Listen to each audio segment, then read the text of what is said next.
শিবপ্রসাদ ও তার পরিবারকে সপরিবারে বাড়ির দরজায় দাঁড় করিয়ে বরণ করলো সত্যজিৎ মুখার্জি। হ্যাঁ বন্ধুরা, এমনটাই দেখা যাবে। বিস্তারিত জানতে ভিডিওটিতে লাইক দিয়ে চ্যানেলটি সাবস্ক্রাইব করে শুরু থেকে শেষ পর্যন্ত দেখতে থাকো। গল্পের শুরুতেই দেখা যাবে সত্যজিৎ মুখার্জি আয়ুষী ও প্রাচীকে বলতে থাকে, তোরা বরণডালা রেডি কর, আমার আমার মেয়ে আর আমার মেয়ে আর জামাই আসছে। আমার জামাইকে আমি বাড়ির দরজায় দাঁড় করিয়ে বরণ করব, ওদের কিন্তু কেউ ভিতরে আগে ঢুকতে দিবি না, আমি আগে নিজের প্রায়শ্চিত্ত করব, বরণ করব, তারপরে ওরা বাড়িতে ঢুকবে, বুঝতে পেরেছিস? তখন তখন আয়ুষী বলতে থাকে, জেঠুমনি তুমি ঠিক বলছো তো? তখন তখন এই কথা শুনে তখন দেখা যায় সত্যজিৎ বলতে থাকে, হ্যাঁ একদম ঠিক বলছি, আমি নিজের প্রায়শ্চিত্ত করতে চাচ্ছি, তোরা বুঝতে পারছিস না? আর ওদেরকে গাড়িতে বসিয়ে রেখেছিস কেন? ভিতরে আসতে বল আয়ুষী, তুই গিয়ে ওদেরকে ডেকে নেয়, আর দীপালি আর প্রাচী তোমরা একটা একটা সুন্দর করে বরণডালা সাজিয়ে নিয়ে এসো। তখন তখন দেখা যায় সবাই সবাই নিজেদের কাজে চলে গেলে তখন তখন জিতে সে বলতে থাকে, কি ব্যাপার, অনেক তো ড্রামা হলো তাই না? এবার দেখছি ড্রামাটা আরো বেশি করছো, তুমি যে নাটকটা সাজাচ্ছ এই নাটকটা কিন্তু হচ্ছে না। এভাবে এভাবে নাটক করে কোনো লাভ হবে না, তুমি যতই চেষ্টা করো কেস থেকে বাঁচার, যদি আমরা ফাঁসি তবে তোমাকে নিয়েই ফাঁসবো, কি মনে করেছো আমরা আমরা ফেঁসে যাব আর তুমি তুমি আমি তুমি একদম ফিট থাকবে?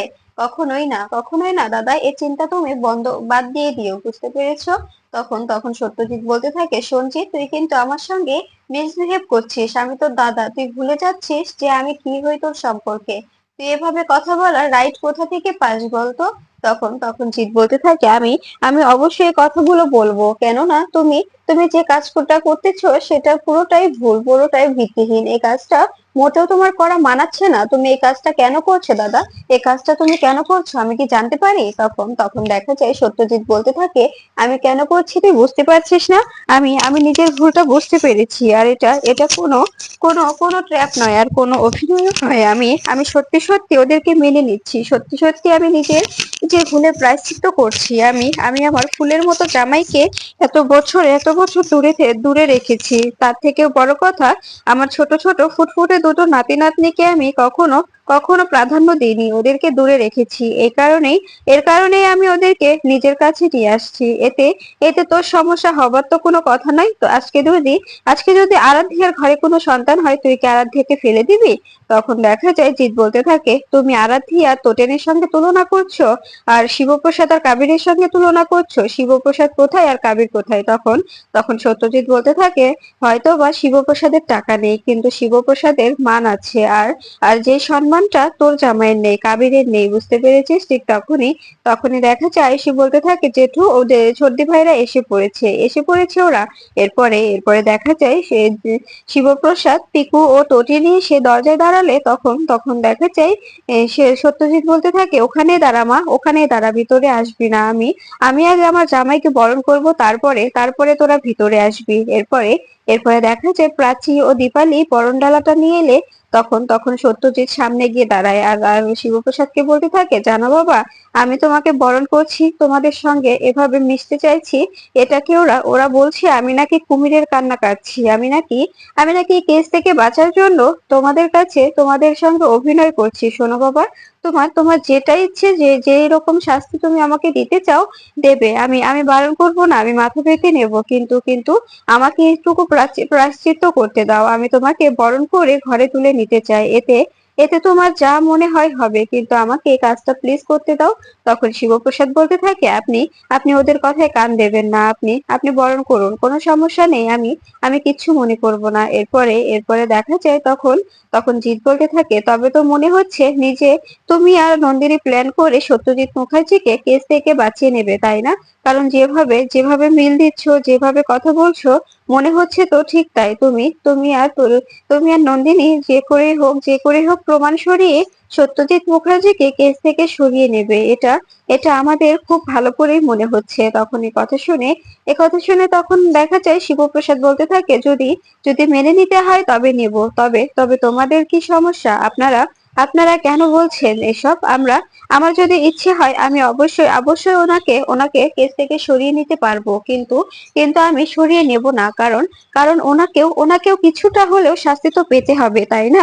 আমরা হচ্ছে আইন রক্ষক, কখনো কখনো নিজেদের নিজেদের ফ্যামিলির সম্পর্ক, নিজেদের সম্পর্ক আমরা ডিপার্টমেন্টের সঙ্গে জড়িয়ে ফেলি না, নিজেদের পেশার সঙ্গে নিজেদের সম্পর্কগুলো ভুলিয়ে ফেলি না, বুঝতে পেরেছেন? আমরা আমরা যখন এই এই ডিপার্টমেন্টে জয়েন করি তখন আমরা একটা একটা শপথ নিই, সেই শপথ নিয়ে ডিপার্টমেন্টটা জয়েন করি। তাই সেই ডিপার্টমেন্টের সঙ্গে কখনো আমরা বেইমানি করতে পারি না। কি বাবা, আপনি কি মন খারাপ করলেন? কিন্তু আমি তো বলছি যে আমি আমি সাজা কিছুটা হলেও কমানোর চেষ্টা করব, কিন্তু আপনাকে যে একদম একদম কেস থেকে সরিয়ে ফেলবো এটা সম্ভব না, কারণ আমি আমার পেশার সঙ্গে বেইমানি করতে পারবো না। এ কথা শুনে সত্যজিৎ বলতে থাকে, তুমি তুমি যেরকম শাস্তি আমাকে দেবে আমি মাথা পেতে নেব, কিন্তু কিন্তু প্লিজ আমাকে এটুকু সুযোগ দাও। আর ওরা ওরা যাই বলুক না কেন তুমি ওদের কথায় কান দেবে না। ওরা ওরা বলুক, ওরা নিজেদের মতো করে নিজেরা যা যা বলার বলুক, তুমি তুমি ওদের কথায় কিছুতেই কান দেবে না। এরপরে দেখা যায় তটিনী বলতে থাকে, আচ্ছা ছোটকা, তুমি তুমি যেভাবে বলছো মনে হচ্ছে তুমি জেনে বসে আছো যে আমরা আমরা প্ল্যান করে বাবাকে এখান থেকে সরিয়ে নেব। তখন নন্দিনী বলতে থাকে, যার যার মনে যা থাকে তার চিন্তা ভাবনাও তেমন হয়। তুই জানিস না তটিনী, কেন এসবের মধ্যে নিজেদের জড়াচ্ছিস? ওরা যা বলতে পারে বলতে থাকুক, কোনো সমস্যা নেই বাবা। তুমি তাড়াতাড়ি বরণটা সেরে ফেলো, কারণ কারণ কোর্টের সময় পেরিয়ে যাচ্ছে, আমাদের আমাদের কোর্টে যেতে হবে, তো সময় সময় পেরিয়ে গেলে ঝামেলা হয়ে যাবে। এরপরে দেখা যায় সত্যজিৎ ও ও তার মা একসঙ্গে একসঙ্গে তটিনী, পিকু ও শিবপ্রসাদকে বরণ করে ঘরের মধ্যে আসতে বলে। সে সত্যজিৎ শিবপ্রসাদকে নিজ হাত ধরে ঘরের মধ্যে নিয়ে সে সোফার উপরে বসায় আর বলতে থাকে, বাবা তুমি রেডি তো? তুমি তুমি কোর্টে যাওয়ার জন্য প্রস্তুত? তখন তখন দেখা যায় শিবপ্রসাদ বলতে থাকে, হ্যাঁ, আপনারা আপনারা রেডি তো? তখন দেখা যায় সত্যজিৎ বলতে থাকে, হ্যাঁ আমরা রেডি। এরপরে দেখা যায় জিৎ বলে ওঠে, দেখ তো টিনি, তোর বাবাও তোদের মতো রিভিউজিং মার্কেট থেকে ওই যে 500 টাকার শার্ট আছে না, ওগুলো কিনে এনে পরেছে, পরে পরে কোর্টে যাচ্ছে, ড্যাং ড্যাং করে কোর্টে যাচ্ছে সবার সামনে এভাবে গেলে আমাদের মান সম্মান থাকবে? দাদা, তোমাকে আমি বলছি এক্ষুনি এগুলো খুলে নিজের পোশাক পরে এসো, যাও, অনেক হয়েছে, অনেক ন্যাকামো করেছো, আর করতে হবে না। তখন তখন সত্যজিৎ বলতে থাকে, আমার আর কোনো পোশাক নেই, আমি আমি ডিসাইড করেছি আমি এখন থেকে এগুলোই পরবো, আমি ওই রিফিউজিং মার্কেট থেকে কিনে আনা 500 টাকা করে জামাগুলোই পরবো, এর বাইরে ওই স্যুট বুট পরার আমার আর কোনো ইচ্ছে নেই। তোরা তোরা যেহেতু বড় লোক, তোরা পরতে পারিস, আমি আমি কখনো কখনো এসব আর পরবো না। আমাদের মধ্যে বিবেক বোধ হচ্ছে, আমার মধ্যে মানসিক মানসিক একটা চাপ সৃষ্টি হচ্ছে, কিন্তু তোদের মধ্যে এটা নেই। তখন তখন জিৎ বলতে থাকে, তো আমাদের আমাদের বাড়িতে তো বিবেক বোধ ছিল না, আমাদের বাড়িতে ছিল শুধু টাকা, শুধু টাকার সম্পর্ক, সবকিছুতেই আমরা টাকা দিয়ে বিচার করতাম। তবে আজ কেন তুমি এভাবে এভাবে নিজেকে নিজেকে এভাবে এরকম তৈরি করছো বলো তো? তখন তখন এই কথা শুনে তখন দেখা যায় যে সত্যজিৎ বলতে থাকে, তোর সঙ্গে কথা বলে সময় নষ্ট করার মতো সময় আমাদের হাতে নেই। আচ্ছা আচ্ছা জামাই, চলো আমরা আমরা বেরিয়ে যাই। এরপরে দেখা যায় নন্দিনী, আয়ুষী, প্রাচী, তটিনী, পিকু ও শিবপ্রসাদ সেখান থেকে বেরিয়ে যায় আর গাড়ি নিয়ে কোর্টের উদ্দেশ্যে রওনা দেয়। এদিকে দেখা যায় ভানু ও বাবিন বলতে থাকে, এবারই তো খেলাটা জমবে। এদিকে ওদেরকেও আটকে দেওয়া হবে, ওদিকে লাট্টুকে সরিয়ে নেওয়া হবে, লাট্টুকে সরিয়ে আমাদের গোপন ডেরায় আটকে রাখা হবে। ওরা ওরা প্ল্যান করেছিল যে হসপিটাল থেকে লাট্টুকে সরিয়ে অন্য পথ দিয়ে কোর্টে হাজির করবে, কিন্তু কোনোভাবে সেটা পারবে না। যাকে যাকে সেই দায়িত্বটা দিয়েছিল তাকেই তো আমরা কিনে নিয়েছি। সৌরভকে আমরা টাকা দিয়ে কিনে নিয়েছি। সৌরভ এখন লাট্টুকে বিজিতের হাতে তুলে দেবে, আর কোনোভাবে লাট্টুকে কোর্টে পৌঁছাতে দেবে না। আর বাকি থাকলো আয়ুষী, এদেরকেও আমরা আমরা যে করেই হোক সরিয়ে ফেলবো। এভাবে কি মনে করেছে যে ওরা ওরা কোর্টে পৌঁছাতে পারবে? কখনোই না। কোর্টে যাওয়ার আগেই ওদেরকে রাস্তায় আটকে দেওয়া হবে। এদিকে দেখা যায় নন্দিনী শিবপ্রসাদকে বলতে থাকে, শিবপ্রসাদ, আমাদের উপরে কিন্তু অ্যাটাক হতে পারে, আমি নিশ্চিত যে আমাদের ওপর অ্যাটাক হবে, আর আমাদের রাস্তায় আটকানোর চেষ্টা করা হবে আয়ুষীকে, তোমাকে সরিয়ে নেওয়ার জন্য। তখন তখন দেখা যায় শিবপ্রসাদ বলতে থাকে, আমি জানি, আমি সবটাই জানি, আপনি কোনো চিন্তা করবেন না, কোনোভাবে ওরা আপনাদের কোনো ক্ষতি করতে পারবে না, আমাদের কোনো ক্ষতি করতে পারবে না, আমি আছি তো, আমি থাকতে ওরা কিচ্ছু করতে পারবে না। এরপরে কিছু দূর যেতেই কিছু গুন্ডারা রাস্তা ব্লক করে দাঁড়িয়ে থাকে। ঠিক তখনই শিবপ্রসাদ বলতে থাকে, আপনারা কেউ গাড়ি থেকে নামবেন না, আমি ব্যাপারটা হ্যান্ডেল করছি। এরপরে দেখা যায় শিবপ্রসাদ গাড়ি থেকে নেমে যায় আর আর লোকগুলোর সঙ্গে ফাইট করতে থাকে।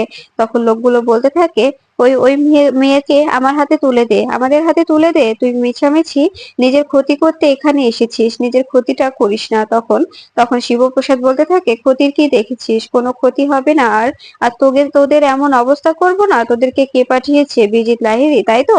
এই বলে গুন্ডাগুলোকে সবগুলোকে মেরে মেরে বলরামকে ফোন দিয়ে বলরামের হাতে তুলে দেয় শিবপ্রসাদ। এরপরে দেখা যায় আয়ুষীদের সবাইকে নিয়ে কোর্টে পৌঁছে যায় শিবপ্রসাদ ও নন্দিনী।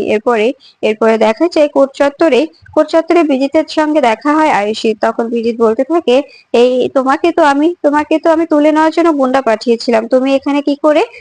তখন আয়ুষী বলতে থাকে, তোমার মতো ক্রিমিনালের দ্বারাই কোনো কাজই হবে না, তুমি কি ভেবেছিলে তুমি তোমার মতো আরো 2-4-5টা ক্রিমিনাল পাঠিয়ে আমাকে আমাকে এভাবে এভাবে মারার চেষ্টা করবে? কখনোই পারবে না। আমার জিজু আছে, জিজু আমাকে সবসময় রক্ষা করবে। আমি নিশ্চিত যতদিন জিজু বেঁচে আছে ততদিন আমাদের কোনো ক্ষতি হবে না, আমাদের পরিবারের দিকে কেউ আঙুল তুলতে পারবে না। তখন বিজিত বলতে থাকে, আমি ছাড়বো না তোমাদের। তো আমার যদি আজকে কোনো সাজা হয় তবে কিন্তু পুরো দেশ একদম জ্বালিয়ে দেব, সবকিছু একদম তছনছ করে দেব। আমার ক্ষমতা সম্পর্কে তোমাদের কোনো ধারণা নেই, আমি কতদূর এগোতে পারি, কতদূর যেতে পারি, তোমাদের এ সম্পর্কে কোনো ধারণা নেই। এ কথা শুনে তখন দেখা যায় শিবপ্রসাদ বলতে থাকে, এখানে এখানে তোকে আমি কিছু বলতে চাচ্ছি না, আমি কিছু বলতে চাচ্ছি না, কারণ এটা হচ্ছে কোর্ট চত্বর, কিন্তু এমন কিছু করিস না, আমি তোকে এখানে মারতে বাধ্য হই, আর আমি মারলে কেউ আমার দিকে আঙুল তুলতে পারবে না, কারণ এটুকু এটুকু অধিকার আমার আছে, এটুকু এটুকু রাইট আমার আছে তোকে তোকে মারার। কারণ তুই একটা ক্রিমিনাল আর আমি একটা অফিসার। এ কথা শুনে দেখা যায় তখন বিজিত বলতে থাকে, এখানে এখানে নিজেকে অফিসার বলে দাবি করছিস, সেখানে নিজের পেশাকে প্রাধান্য দিচ্ছিস তো? তোকে আমি শেষ করে ফেলবো, তোকে আমি কিছুতেই বাঁচতে দেব না, তোর পরিবারকে আমি একদম একদম মেরে ফেলবো, তোর পরিবারটা শ্মশান বানিয়ে দেব। এ কথা শুনে সত্যজিৎ বলতে থাকে, বিজিত তুমি কিন্তু বাড়াবাড়ি করছো। তখন দেখা যায় বিজিত বলতে থাকে, ও আপনাকে বলি, আপনি তো দল পাল্টেছেন তাই না? আপনাকে দেখে আমার করুণা হচ্ছে, আপনার কি অবস্থা হয় আপনি দেখুন না, আপনাকে তো লাশ বানিয়ে দেওয়ার কথা ছিল, শুধুমাত্র এই পরশুরাম আপনাকে বারবার বাঁচানোর কারণে আপনি এখানে দাঁড়িয়ে আছেন। কিন্তু চিন্তা করবেন না, আপনি কোর্ট থেকে হয়তো বা বাড়ি ফিরতে পারবেন না। এ কথা শুনে তখন দেখা যায় তটিনী বিজিতের গালে থাপ্পড় মারে আর বলতে থাকে, তোর লজ্জা করে না একটা একটা বয়স্ক লোকের সঙ্গে, নিজের বাবার বয়সী একটা লোকের সঙ্গে এভাবে কথা বলতে? তখন বিজিত বলতে থাকে, আমাদের লজ্জা থাকলে কি আর আমরা এই বিজনেস করি? আমাদের লজ্জা নেই, আমরা লজ্জা নেই বলে না কান কাটা, আমরা ঠিক সেরকম। এ কথা শুনে তখন নন্দিনী বলতে থাকে, দেখেছিস তটিনী কতটা নির্লজ্জ, নিজেকে কান কাটা নিজেই বলছে।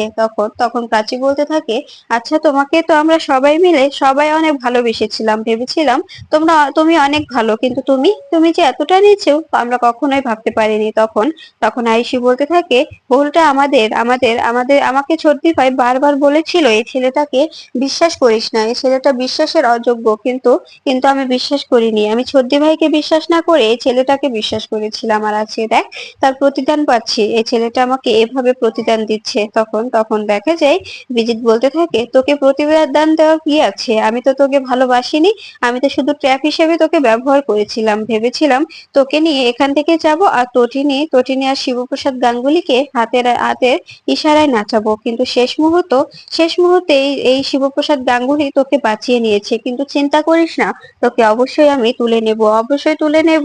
আর লাট্টু লাট্টু কোথায়, লাট্টুর কোনো খোঁজ পেয়েছো? তখন দেখো যে এই কথা শুনে শিবপ্রসাদ বলতে থাকে, তার মানে? তখন বিজিত বলতে থাকে, লাট্টু এখন আর তোমার আন্ডারে নেই, লাট্টু এখন হয়তো বা আমার আন্ডারে চলে এসেছে। দেখি তুমি কি করে লাট্টুকে খুঁজে বের করো, কোর্টে যদি এমন কিছু হয় তবে কিন্তু লাট্টুকে আর তুমি ফিরে পাবে না।